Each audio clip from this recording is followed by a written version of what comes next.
After I was robbed, I couldn't sleep in my own home. My heart was pounding with fear and resentment. So I asked to stay with my son for a few days, but he coldly replied, "I don't need an extra mouth to feed in my house."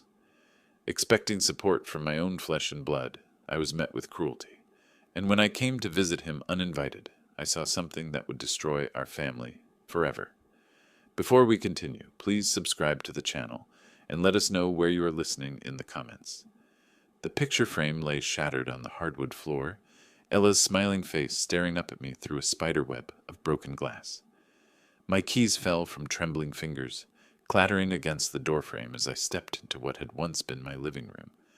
The coffee table sprawled on its side like a wounded animal, magazines scattered across the floor like fallen leaves. Papers from my desk drawer created a white carpet, leading toward the kitchen, and the silence felt wrong, too deep, too empty, missing the familiar hum of appliances that should have greeted me home. What in the world? The words escaped me in a whisper. My suitcase dropped with a thud behind me. Glass crunched beneath my shoes as I moved deeper into the chaos, each step revealing fresh violations. The entertainment center gaped open, its shelves picked clean. My television, gone. The stereo system Ella had saved 3 months to buy me for our anniversary, vanished. The smell hit me then.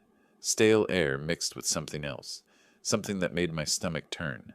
Not the warm scent of home I'd expected after 2 weeks visiting my sister in California. This was the smell of strangers, of hands that didn't belong here touching everything we'd built together. I picked up a torn photograph from the debris near my feet. Melvin's high school graduation, his cap tilted at that cocky angle, my arm around his shoulders. The corner was ripped, separating us in the image. 23 years in this house.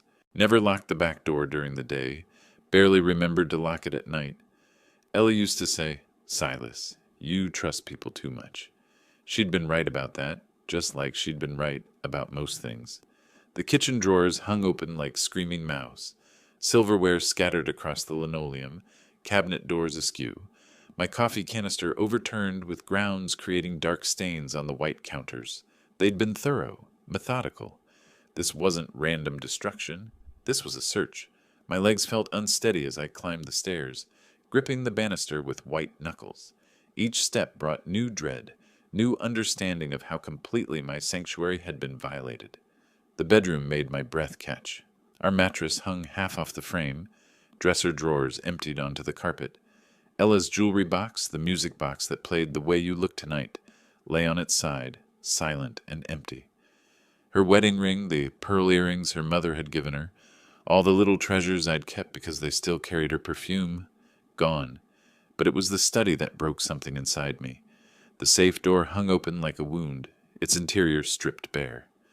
My father's gold pocket watch, passed down through 3 generations. The emergency cash Ella had insisted we keep, just in case. The savings bonds we'd bought instead of fancy vacations, thinking they'd help Melvin someday. Who would do this? I spoke aloud to the empty house. Who even knows where I keep? The terrible thought crept in like cold water rising. Someone who's been here before. Someone who knew about the safe behind my desk. Knew where we kept the spare house key. Knew I'd be away for exactly 2 weeks. I sank into my desk chair, the only piece of furniture still upright in the room. My hands shook as I reached for the phone, muscle memory guiding my fingers to the numbers. 911, what's your emergency? The dispatcher's calm voice anchored me. My house. Someone broke in. I just got home from California and everything's destroyed. Are you in immediate danger, sir? Are the perpetrators still on the premises? No, they're gone. But they took everything. They knew exactly where to look. We're dispatching officers to your location now. Can you give me your address? As sirens wailed in the distance, growing louder with each passing second, I remained surrounded by the wreckage of my peaceful life. The late afternoon sun streamed through the windows, illuminating the destruction with golden light that seemed to mock the violation of everything I'd held sacred. The sound of approaching help mixed with the echo of my own words. They knew exactly where to look. The sirens cut through the evening air as 2 patrol cars pulled into my driveway. I still held the phone in my hand, the dispatcher's voice a lifeline in the chaos surrounding me. Officer Johnson emerged first, a stocky man with graying temples who moved with the deliberate pace of someone who'd seen too many crime scenes. His younger partner, Officer Martinez, carried a camera and evidence kit, already scanning the visible damage through my front windows. "Mr. Mills, I'm Officer Johnson. This is Officer Martinez. Are you injured?" "No, just overwhelmed." My voice sounded strange, disconnected. Johnson's experienced eyes swept the living room, taking in details I hadn't even noticed. "Martinez, start with photos of the entry points and main areas. Sir, I need to ask you to step outside while we do a quick security sweep." From my front porch, I watched them move through my house with professional efficiency. Johnson checked closets and corners, while Martinez documented everything with systematic clicks of his camera. The flash-illuminated rooms I'd lived in for decades, now foreign landscapes of destruction. "All clear," Johnson called. "Mr. Mills, you can come back in. Let's start at the point of entry." He led me to the back door, where splintered wood around the lock told its story. Forced entry, but quietly. See how they worked the wood? Took time, used the right tools. This wasn't some kid looking for quick cash. Martinez knelt beside the doorframe, dusting for fingerprints with careful precision. The damage pattern suggests they knew what they were doing, professional or at least experienced. We moved room by room, Johnson asking questions while Martinez collected evidence. Each violation felt fresh as we cataloged it, officially. "How long were you away, Mr. Mills? And who knew about your trip?" 2 weeks. I visited my sister in California. Told my son, my neighbor Roy, mentioned it to a few people at the grocery store. I paused, thinking, but the most valuable things, they went straight to them. How could they know where I kept my father's watch?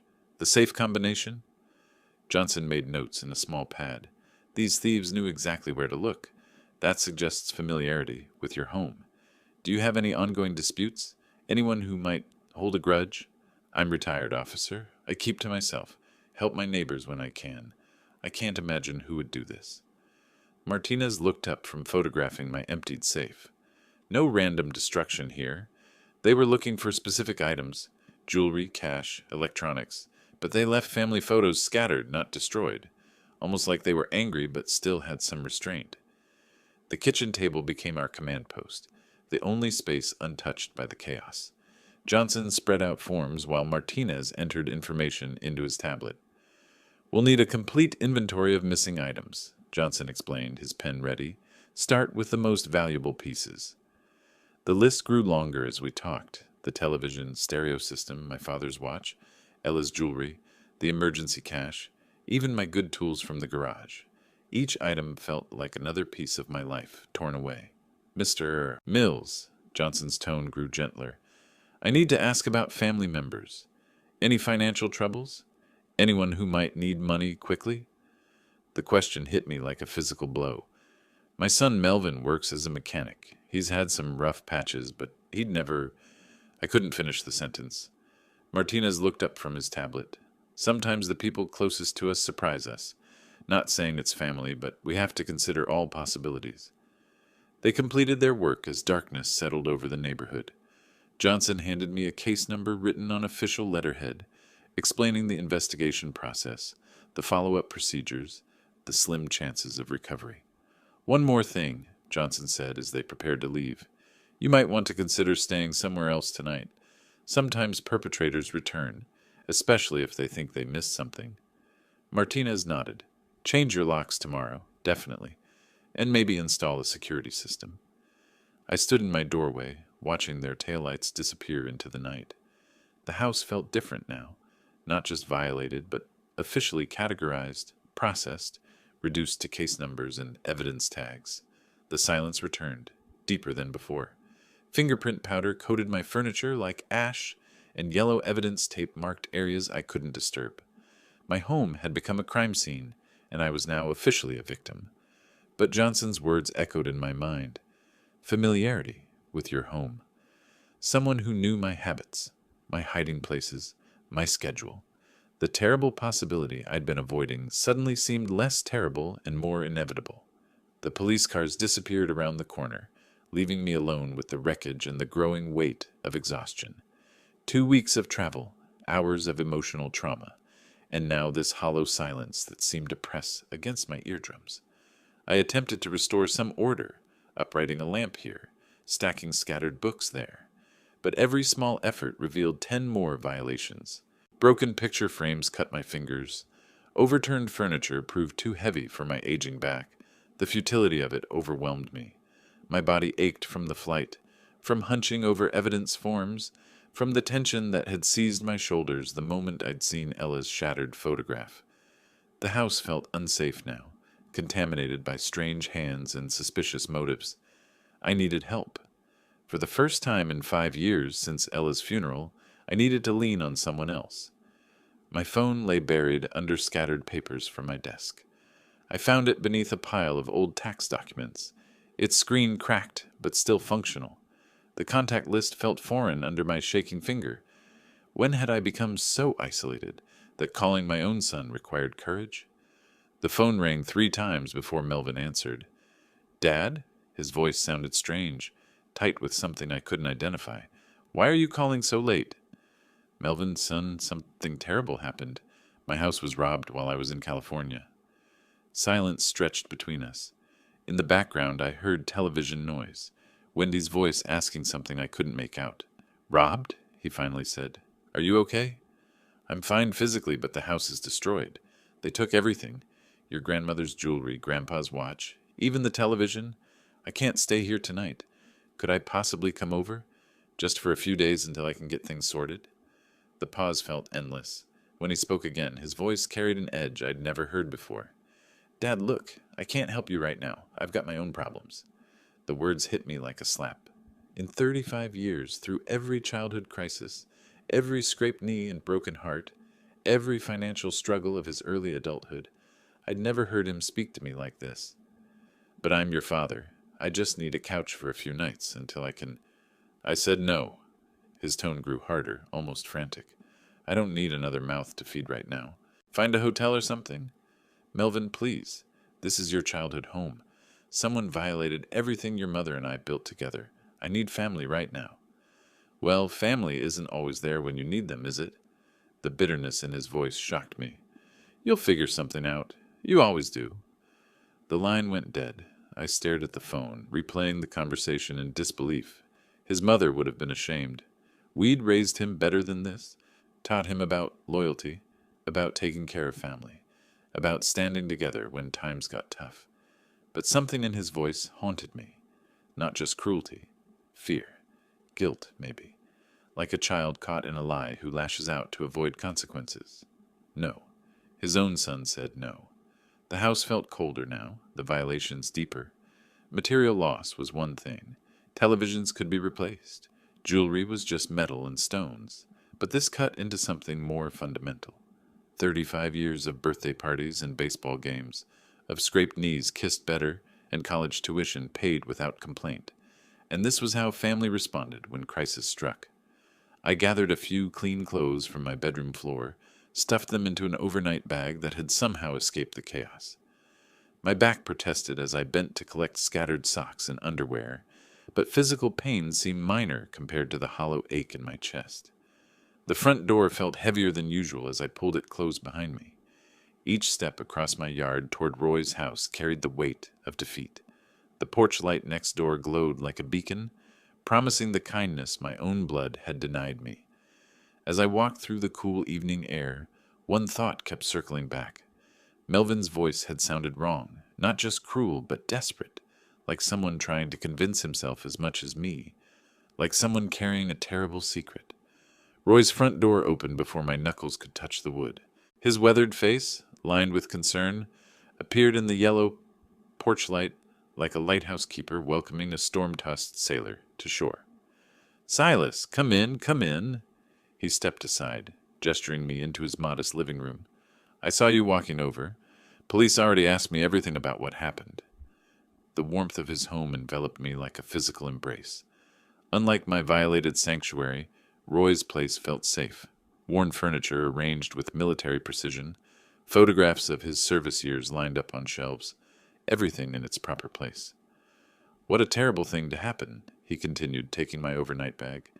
"In this neighborhood, 23 years we've been neighbors, and I never thought I'd see the day when something like this would touch our street. Relief flooded through me. Here was someone who understood, someone who cared without conditions or cruel rejections.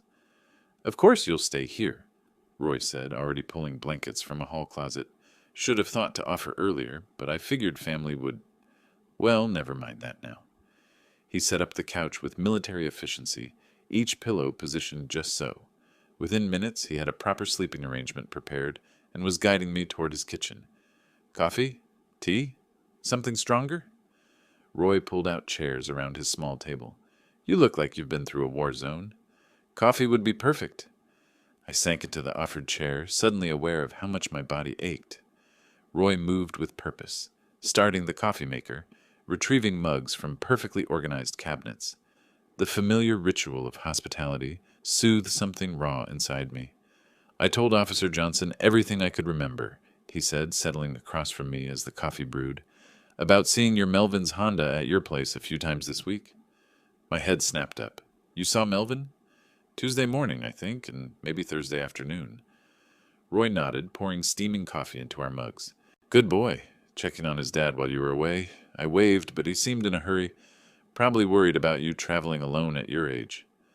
The coffee warmed my hands, but Roy's words sent a different kind of heat through my chest. Pride mixed with confusion. He's always been protective, I said slowly. His mother taught him to look after family. Smart woman, your Ella. Rest her soul. Roy raised his mug in a small salute. She'd be proud to see how he watches out for you. But even as I nodded agreement, something nagged at the edges of my thoughts. If Melvin had been checking on the house, why hadn't he mentioned it during our phone call? Why had he seemed so strange, so defensive? I'm glad he was keeping an eye on the place, I said finally. Makes this whole thing even more puzzling. Roy leaned forward, lowering his voice conspirationally. Between you and me, I think this was professionals. The way they knew exactly what to take, how quiet they were about it. This wasn't some desperate kids looking for quick cash. You think so? 26 years in the service teaches you to read situations. Someone planned this carefully, knew your routines, knew when you'd be gone. He paused, sipping his coffee. Question is, who could have known all that? The question hung in the air between us like smoke. I found myself thinking about everyone who knew about my California trip. The grocery store clerk who'd wished me safe travels. The mailman I'd asked to hold my deliveries.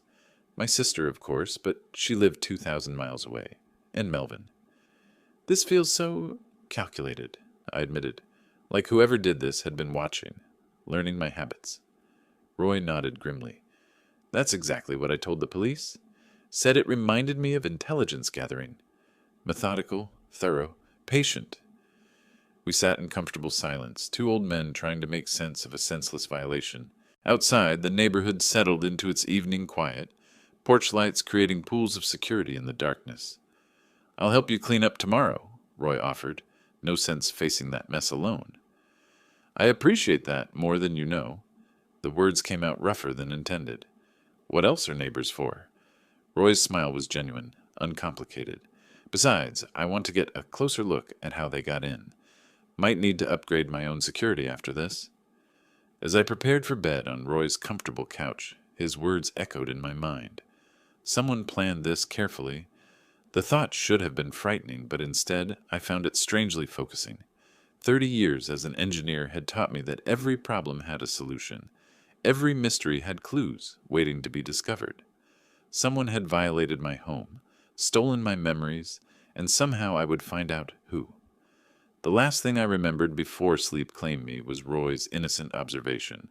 Good boy, checking on his dad. Morning brought clarity I hadn't expected. Roy's coffee, his genuine concern, and a decent night's sleep had restored some of my analytical thinking. After breakfast, I'd spent time organizing my thoughts, making lists of what needed to be done, who needed to be contacted. But one item remained at the top of my mental agenda: talking properly with Melvin.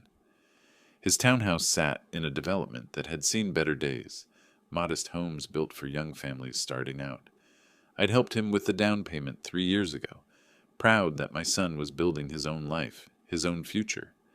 Now, parking in his narrow driveway, I noticed details I'd previously overlooked. paint peeling around the window frames, a small crack in the front step. The lawn needed attention. Times must be harder than he'd let on. I pressed the doorbell and waited. Sounds came from inside, movement, maybe voices, but no one answered immediately. Finally, footsteps approached, and the door opened to reveal Melvin's face, pale and startled. "Dad? What? What are you doing here?" His reaction caught me off guard. This wasn't the greeting of a son concerned about his father's crisis. This was the response of someone who'd been caught unprepared, possibly unwelcome. "Hello, son. Sorry to drop by unannounced, but we need to talk." I studied his face, noting the dark circles under his eyes, the way he kept glancing over his shoulder. "After last night's call, I thought we should clear the air." Yeah, okay. Come in, I guess." The living room felt cramped and cluttered, magazines scattered across a coffee table, dishes on every surface. Melvin moved with nervous energy, clearing space on the couch while avoiding my eyes. "Where's Wendy?" I asked, settling into the offered seat. "Work. She's pulling double shifts this week." He perched on the edge of an armchair, leg bouncing with anxiety. "Look, Dad, about last night. I was tired, stressed. Didn't mean to sound so harsh. I understand pressure, son. We all face difficult times." I kept my voice gentle, non-threatening. "But families should stick together during crisis, don't you think?" Melvin's laugh came out brittle, forced. "Right. Family. Of course." Something in his tone made me lean forward. "Roy mentioned he saw your car at my place a few times this week." The effect was immediate. Melvin's bouncing legs stilled completely, his face going rigid. "Did he? I don't remember driving by there." "You were checking on the house while I was away, weren't you? Looking after things like your mother taught you? Maybe once or twice?" His voice came out tight, defensive. "Why does it matter?"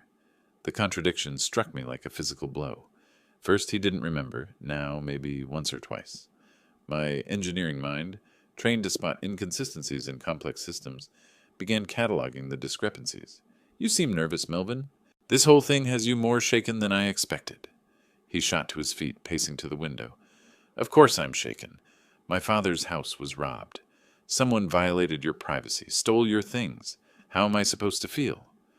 But his body language told a different story. The rigid shoulders, the avoidance of eye contact, the way he wrung his hands. This wasn't grief or concern. This was the behavior of someone carrying a tremendous burden.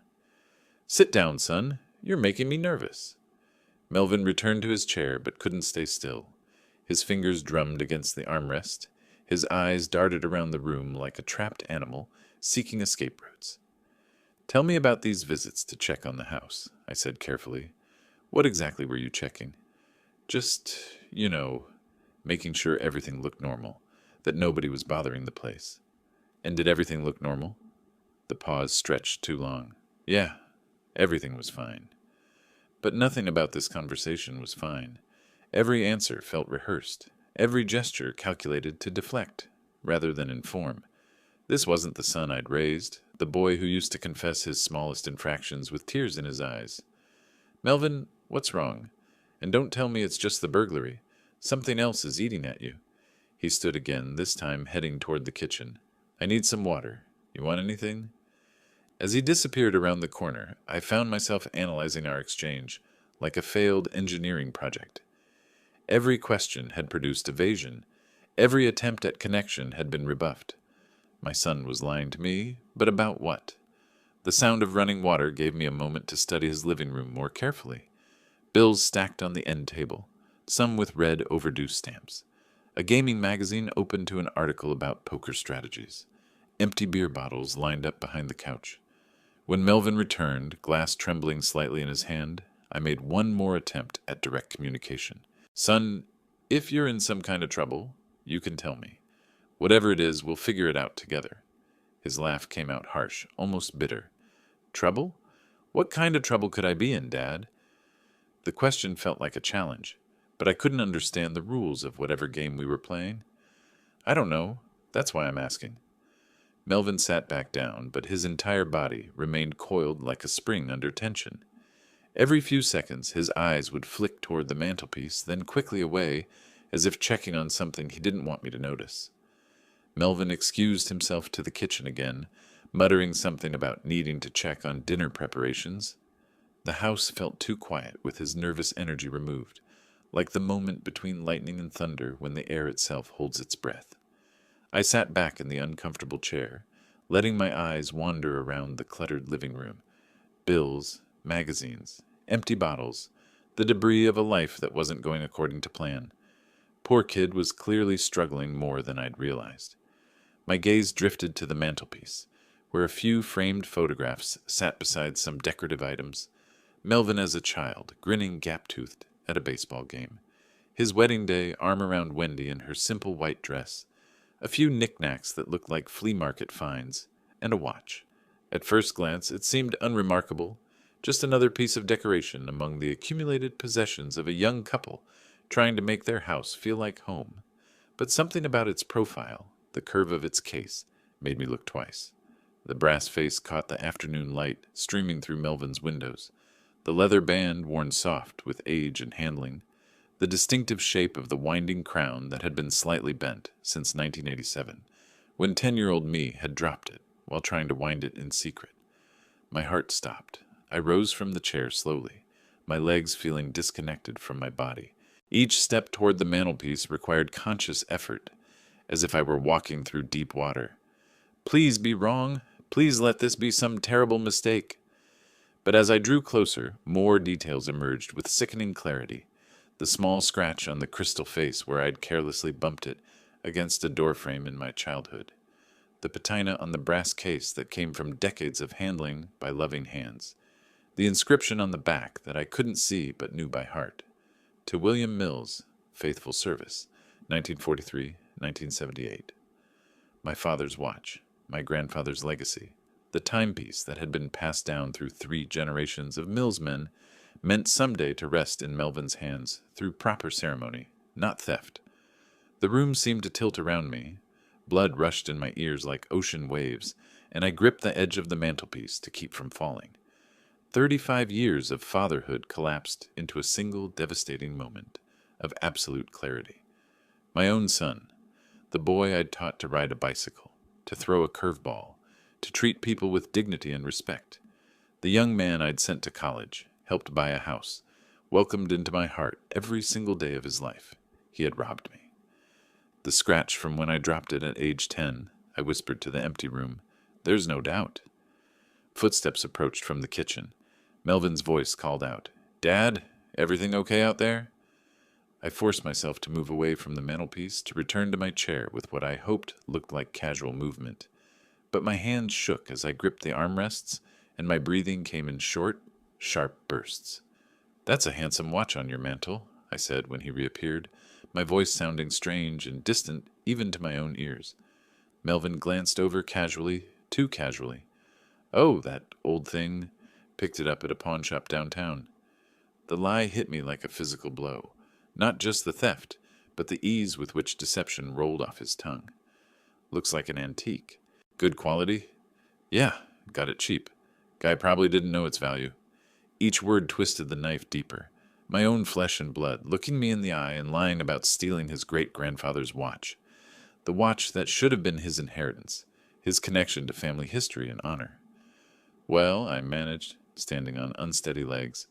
I should probably head back. Roy's helping me clean up this afternoon. Melvin seemed almost relieved at my departure. Sure, Dad. And again, sorry about last night. I'll call you later, see how you're doing. Another lie. We both knew he wouldn't call. The walk to my car felt like a journey through quicksand. Each step required tremendous effort, and the world around me seemed muffled, distant. I fumbled with the keys, dropped them twice before managing to start the engine. As I pulled out of his driveway, I caught a glimpse of Melvin in his front window, not waving goodbye, not showing concern for his robbed father, just watching, making sure I actually left. My own son, my own flesh and blood. How could he look me in the eye? The drive back to Roy's house passed in a blur of automatic reflexes, turn signals, stop signs, traffic lights that I navigated without conscious thought. My mind churned with terrible mathematics, the timing of my trip, the knowledge of my hiding places, the surgical precision of what had been taken. Everything I'd taught him about honor, about family, about standing up for what was right, all meaningless. By the time I parked in Roy's driveway, one thing had crystallized in my mind with absolute clarity. If Melvin thought he could destroy everything his mother and I had built together, steal from his own family, and walk away untouched, he had seriously underestimated what his old man was capable of. The boy had made the worst mistake of his life. Roy's borrowed Camry felt foreign beneath my hands as I gripped the steering wheel outside Melvin's townhouse. The key turned in the ignition with a mechanical click that seemed unnaturally loud in the afternoon silence. The scratch from when I dropped it at 12 years old. There's no mistaking it. Traffic moved around me in a blur of color and motion while my mind replayed the devastating moment of recognition. The distinctive bend in the winding crown, the patina that came from decades of loving handling, my father's inscription hidden on the back but burned into my memory. I pulled over at a gas station, hands trembling too violently to maintain safe driving. Customers walked past my windshield, living their normal lives while mine crumbled into fragments. 35 years of fatherhood reduced to a single undeniable truth sitting on my son's mantelpiece. The engine idled as I sat there, breathing deeply, trying to process what felt impossible to accept. Maybe there was an explanation. Maybe someone had sold it to him legitimately. But the timing, his nervousness, those visits Roy had mentioned, everything pointed toward one horrifying conclusion. 20 minutes passed before I trusted myself to continue driving. The streets of Omaha blurred past like watercolors in rain, familiar neighborhoods becoming foreign landscapes through my shock-clouded vision. Roy was working in his garden when I pulled into his driveway. He looked up with a smile that faded immediately when he saw my face. "Silas, you look like you've seen a ghost. The talk with Melvin didn't go well?" "Something's not right, Roy." The words came out hoarse, scratchy. "I can't explain it yet, but something's very wrong." He set down his pruning shears, brushing soil from his hands. "Family troubles can be the hardest kind. You need to talk about it." "Not yet. I need to be certain first. Need to check some things." Roy studied my face with the sharp eyes of someone who'd learned to read people under pressure. "Well, you know where to find me when you're ready. Coffee's always on." Inside his guest room, I lay on the narrow bed, staring at water stains on the ceiling.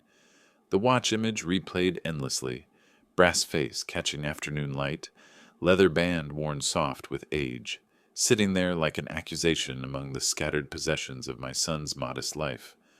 But doubt gnawed at the edges of my certainty. 35 years of raising him, teaching him right from wrong. Was it all meaningless? Had I failed so completely that the boy who once cried over stepping on an ant could rob his own father? The engineer in me demanded proof beyond emotion, evidence that would stand up to scrutiny, that couldn't be explained away or dismissed as coincidence. If I was going to destroy our relationship forever, I owed it to both of us to be absolutely certain. I pulled out a notepad and began making lists, a methodical approach to an impossible situation. Times, dates, opportunities. What had been stolen and where it might have gone. Who might remember seeing what? The gambling magazine I'd noticed made sudden, terrible sense. Bills with overdue stamps. Melvin's strange behavior. His desperate rejection when I'd asked for help. The pieces formed a pattern I'd been too trusting to see. But I needed more than patterns. I needed proof that would satisfy a court of law, because that's where this was heading if my suspicions proved correct. 3 hours of planning later, I had a strategy. It would take time, patience, and the kind of methodical investigation that had served me well in 30 years of engineering problem-solving. If I was wrong, I would beg his forgiveness and spend the rest of my life making amends. If I was right, the boy who stole from his father would learn that his old man was capable of more than he'd ever imagined. The yellow pages felt brittle under my fingers as I searched for pawn shops across Omaha. Roy had lent me his car again, no questions asked, the kind of trust I'd once extended to my own son. 7 days of systematic investigation began with Pete's Pawn Palace on Dodge Street. The owner, a heavy-set man with suspicious eyes, examined the photographs I'd prepared carefully. "Yeah, I remember that watch. Vintage piece. Real quality workmanship. He tapped the photo with a thick finger. Young guy, maybe mid-30s, seemed nervous as a cat. My heart hammered against my ribs. Can you describe him more specifically? Dark hair, about 6 feet tall, wearing work clothes. Said it was his grandfather's watch, but needed cash quick for some emergency. Pete's eyes narrowed. Why you asking? This about insurance or something? Something like that. I kept my voice steady. Do you still have any paperwork? The receipt copy showed a date. May 13th, 2 days into my California trip. The signature was illegible, but the physical description matched Melvin perfectly. $300 for a watch worth 10 times that amount. 2 more pawn shops yielded similar results. My television at Second Chance Electronics. Ella's jewelry at Golden Memories Consignment. Each transaction desperate, hurried, items sold far below their value by a young man who fit my son's description perfectly. Mrs. Peterson, my neighbor 3 houses down, welcomed me into her kitchen with the enthusiasm of someone who rarely had visitors. Oh yes, I definitely saw that Honda Civic on the 13th, around 2 in the afternoon. Thought it was strange since you weren't home, but figured maybe Melvin was checking on things. Did you see the driver clearly? Not his face, but the build looked familiar. Young man, moved like he was in a hurry, parked right in your driveway, bold as anything. The timeline aligned perfectly.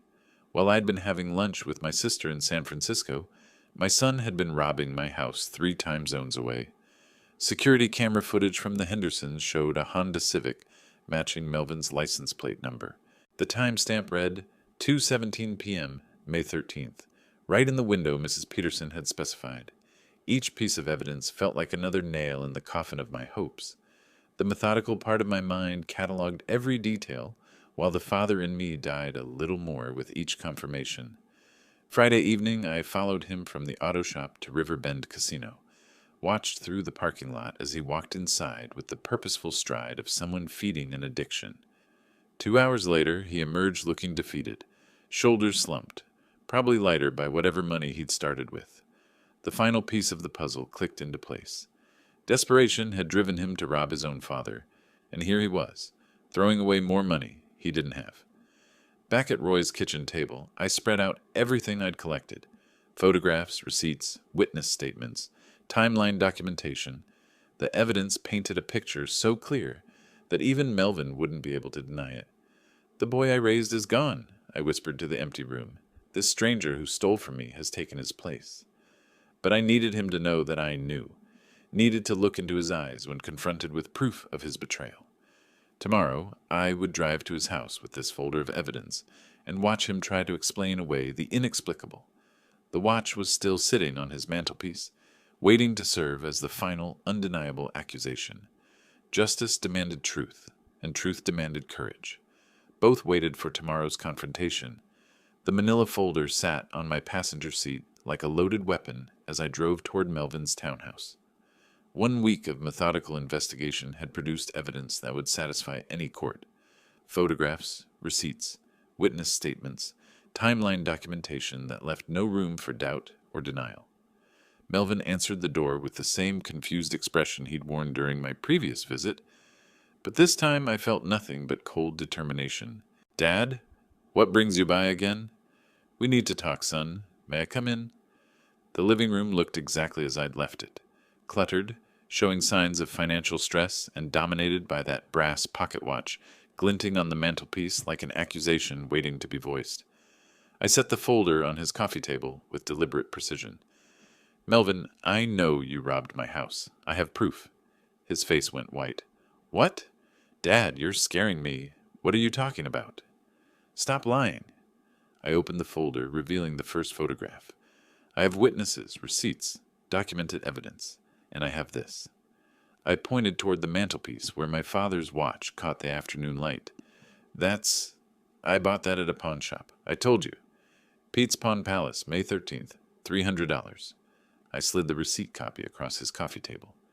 Physical description matches you perfectly.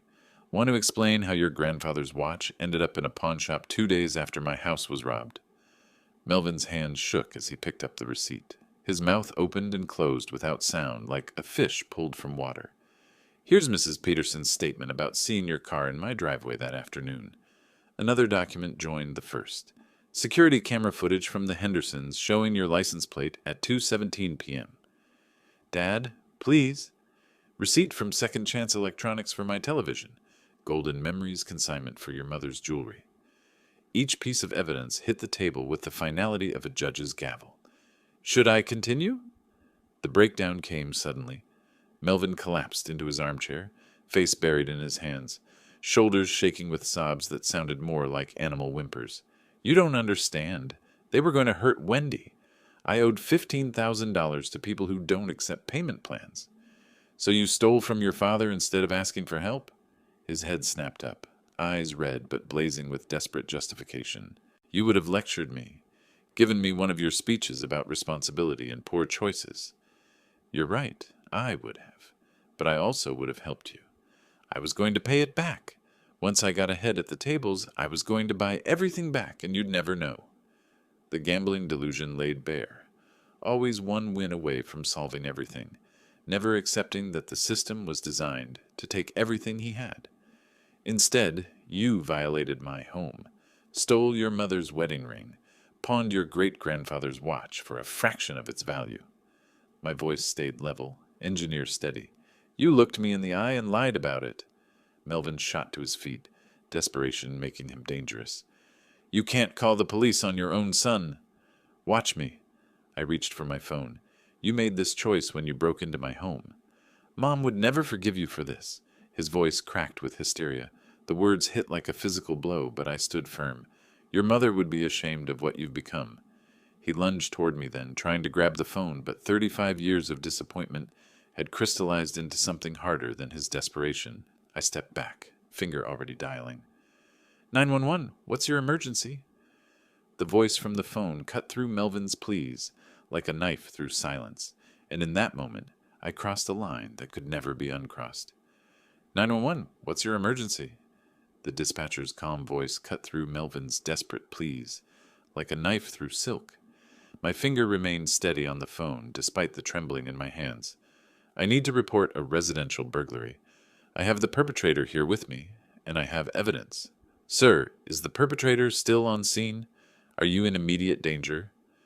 Melvin lunged toward me, trying to grab the phone, but desperation made him clumsy.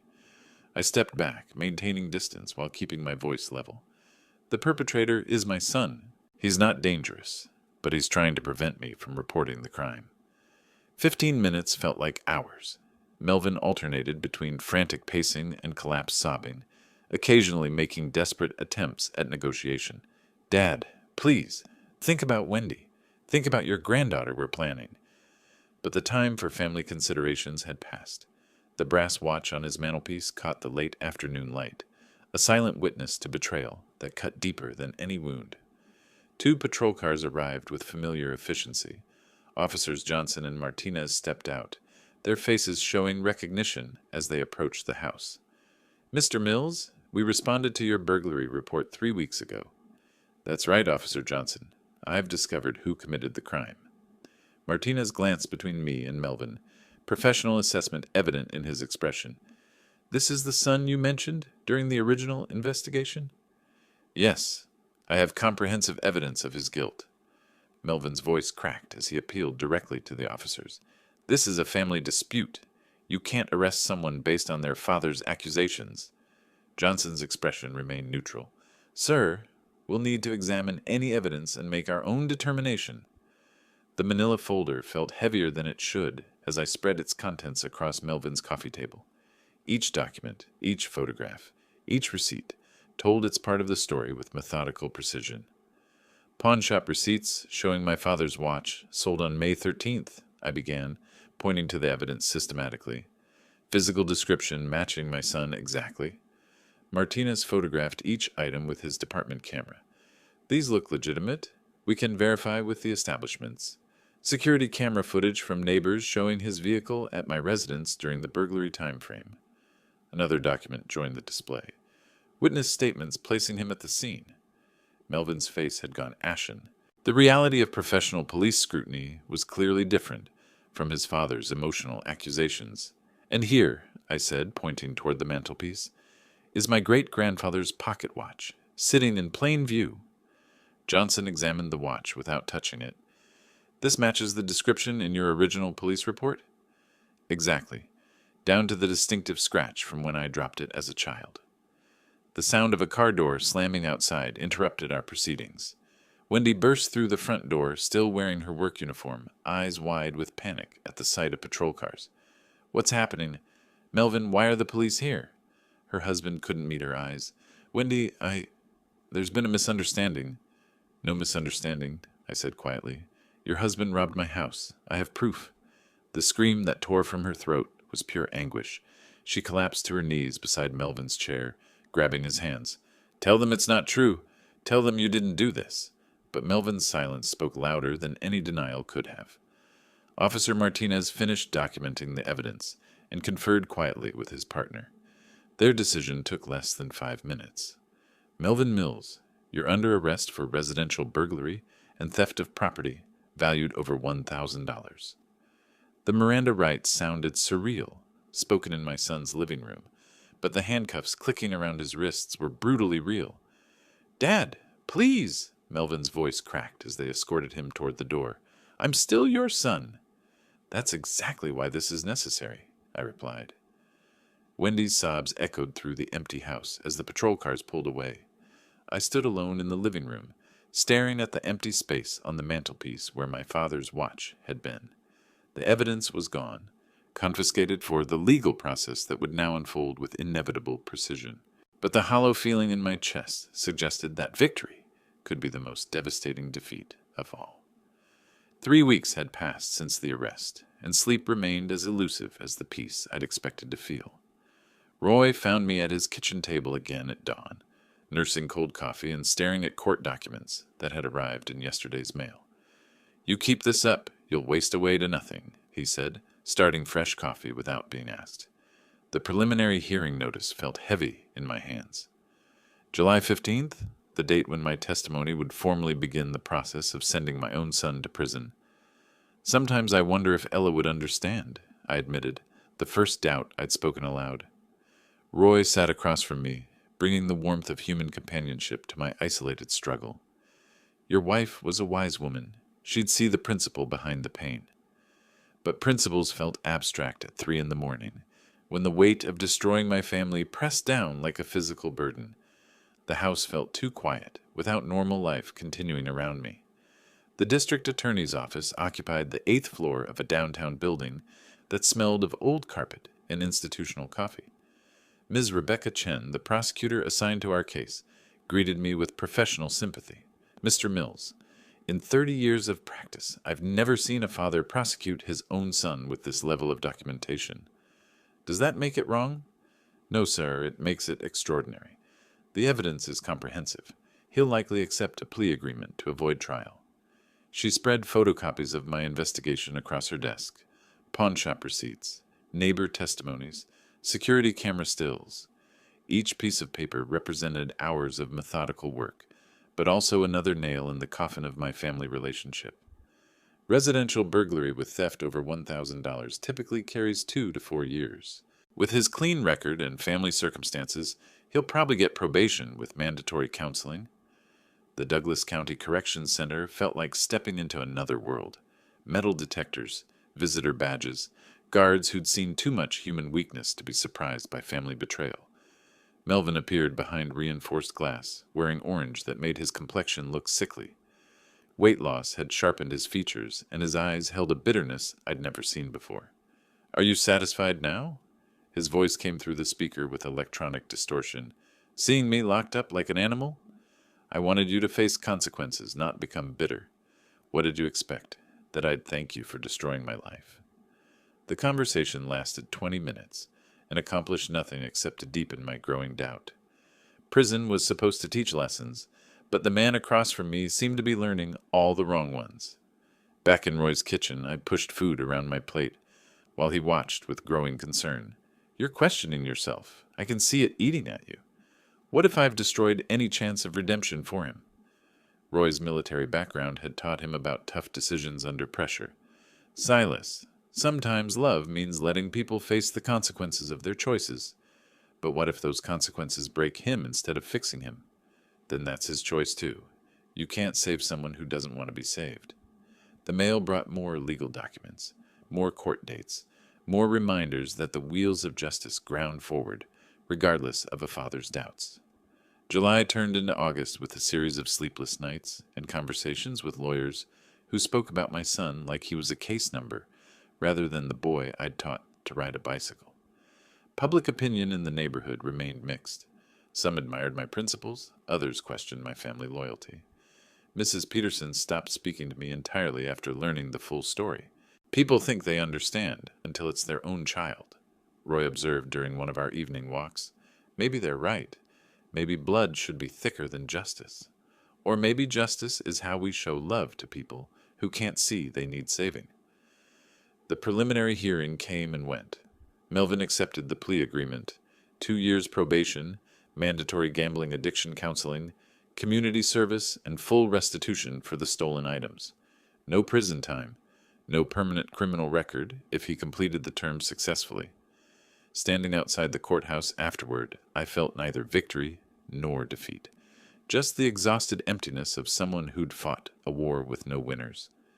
The court clerk handed me an envelope. "From the defendant, sir." Inside was a single sheet of paper with Melvin's handwriting.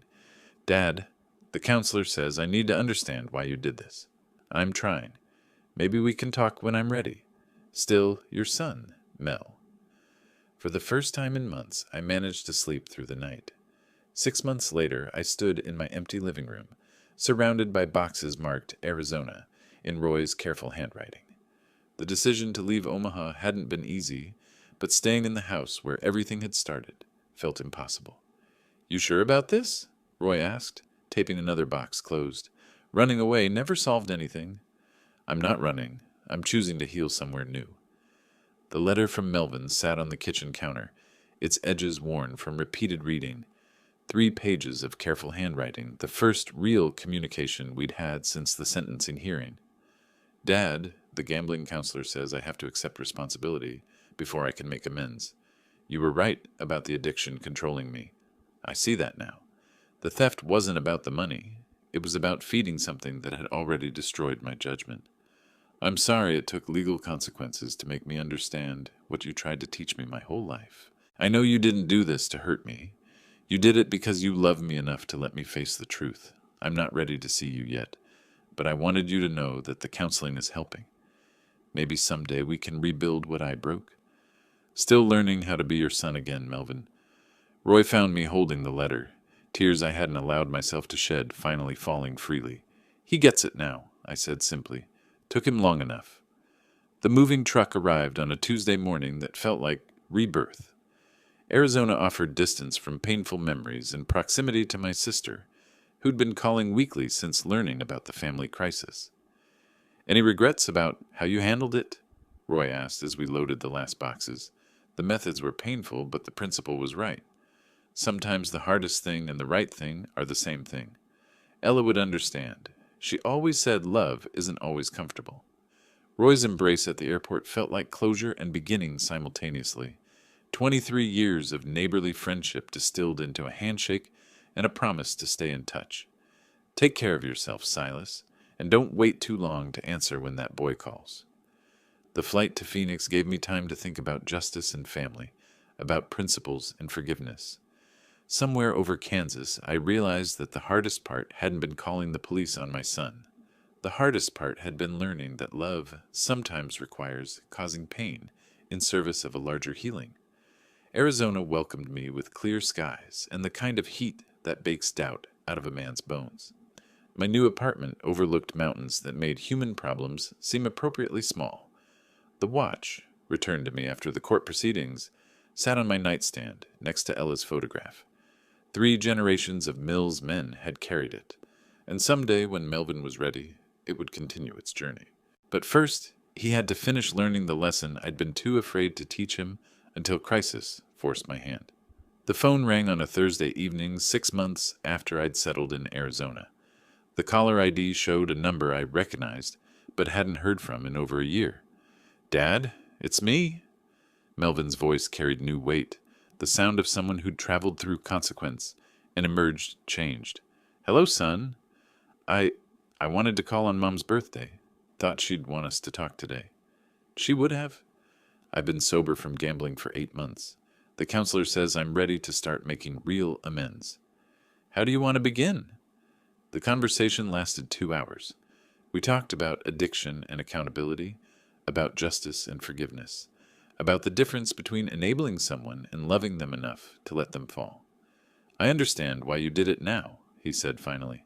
I hated you for it, but I understand. I never stopped loving you, Melvin. Not for 1 second. I know, Dad. That's what made it so hard to accept. When I hung up, the desert sunset was painting the mountains purple and gold.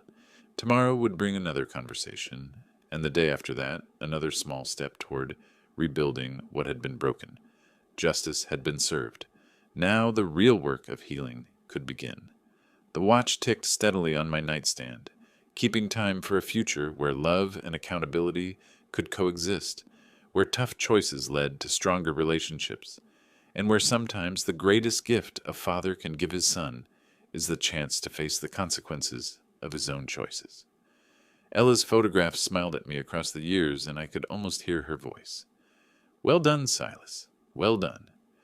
If you like this story, please like this video, subscribe to the channel, and share your impressions of this story in the comments. To listen to the next story, click on the box on the left. Thank you for watching.